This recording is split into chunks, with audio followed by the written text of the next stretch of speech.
এখনকার ম্যাক্সিমাম সংসারগুলো ভেঙে যাচ্ছে শুধুমাত্র একটি কারণে, জামাই তার বউকে সময় দিতে পারে নাই। যখন স্বামী দেখলো স্ত্রীকে সময় দেওয়ার না কারণে স্ত্রীর মন খারাপ হয়, তখন সময় দেওয়া শুরু করলো, চাকরি বাকরি ছেড়ে দিল বা চাকরি বাকরিতে বেশি একটা যাচ্ছিল না। তখন স্ত্রীর নানা ধরনের চাওয়া পাওয়া স্বামী পূরণ করতে পারে না, আর পূরণ না করতে পারাটাই কিন্তু স্বাভাবিক। এরপর স্ত্রী বলল, তুমি আমার কোনো চাওয়া পাওয়াই পূরণ করতে পারো না, সারাদিন বাসার মধ্যে আজাইরা অলস বসে থাকো, এর চাইতে পাশের বাড়ির ভাই অনেক ভালো। বেচারা স্বামী তখন কি করবে, গেল চাকরি বাকরি করার জন্য, সারা দিন রাত কঠিন পরিশ্রম করে স্ত্রীর সকল চাওয়া পাওয়া পূরণ করা শুরু করলো। এর পরবর্তীতে স্ত্রী বলল, তুমি আমার সবকিছু দিতে পারলো, তুমি আমাকে সময় দিতে পারো নাই। তখন বেচারা জামাই করবেটা কি, সময় দিলেও দোষ, সময় না দিলেও দোষ। স্ত্রীর সকল সবকিছু পূরণ করলো, কিছু একটা পূরণ করতে না পারলেই বলে পাশের বাড়ির ওই ভাই ভালো, তুমি ভালো না। মানে একজন স্ত্রীর কাছে দুনিয়ার সকল পুরুষরা ভালো হইলো, তার নিজের জামাই ভালো হইতে পারে না। এত সহজ না ভাই। পৃথিবীতে সবাইকে আপনি খুশি করতে পারলো, পৃথিবীর সবার কাছে আপনি ভালো থাকলেও আপনার বউর কাছে আপনি ভালো হইতে পারবেন না। এবার আপনি কাকরাইল মসজিদের ইমাম হন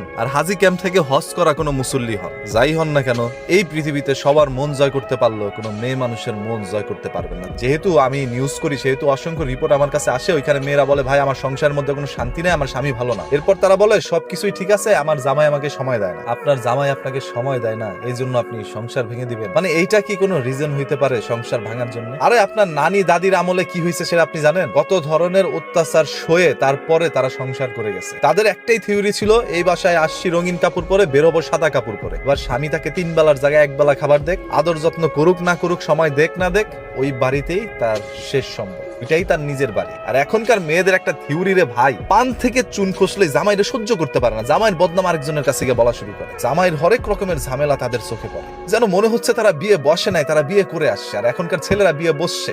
এই সমস্যার হাত থেকে আমি জানি আপনি আমি কেউই ভাই নিস্তার পাবো না। আগের আমলে মেয়ে যদি বলতো, মা আমার জামাই আমাকে এরকম করছে এরকম করছে, আমি আর এখানে থাকবো না, আমি চলে আসবো, তখন বলতো তোর ওইটাই বাড়ি, তুই ওইখানেই থাকবি। মেয়ের বাবাও বলতো, তোমাকে বিয়ে দিয়েছে কি আমার বাড়িতে আনার জন্য? আর বর্তমানে এখন যদি মেয়েরা তার মায়েরে বলে, আম্মা আমার জামাই এটা করছে ওইটা করছে, আমি আর ওর সাথে সংসার করবো না, তখন সাথে সাথে বলে, তুই এখান থেকে চলে আয়, তোকে আগেই বলছিলাম ওইখানে এত থাকার দরকার নেই, এত অশান্তি সয়া কেন তুই সংসার করবি, তুই কি কোনো দিক দিয়ে পয়সা গেছস? মানে এখনকার মেয়ের মাগুলো তারা নিজেরাও বুঝে না, তারাও তার মেয়েকে সংসার ভেঙে আনার জন্য ব্যস্ত থাকে। আর এই জন্যই সংসারের মধ্যে অশান্তি গুলো হচ্ছে। সারাদিন কঠিন পরিশ্রম করে আমরা সবাই চাই ঘরের মধ্যে ঢুকলে স্ত্রীর কাছ থেকে একটু ভালো ব্যবহার, যেটা আমরা তো পাই না, বরঞ্চ নানা ধরনের কথা আমাদের শুনতে হয়। মৃত্যুর আগ পর্যন্ত তাদের জন্য পরিশ্রম করি যে আমার স্ত্রী সন্তানরা ভালো থাকবে, আমার পরিবারটা যেন একটু খুশিতে থাকে। তাদের কথা চিন্তা করতে করতে একটা ছেলে সারা রাত দিন কঠিন পরিশ্রম করে, আর এই কারণে তার নিজেকেই তিনি সময় দিতে পারেন। আপনাকে কিভাবে সময় দিবে? যতটুকু সময় পায় আপনাকে তো দেয়, তারপরে সময় না দেওয়ার কারণে এত অভিযোগ আপনার তার প্রতি। আমরা ছেলেরা আসলে শুধু মানুষের স্বপ্ন পূরণ করার জন্য হয়তো পৃথিবীতে এসেছি। আমরা আসলেই গাদা সারাটা জীবন ওই মাথার মধ্যে বোঝা টেনে যায়। আর আমরা যতদিন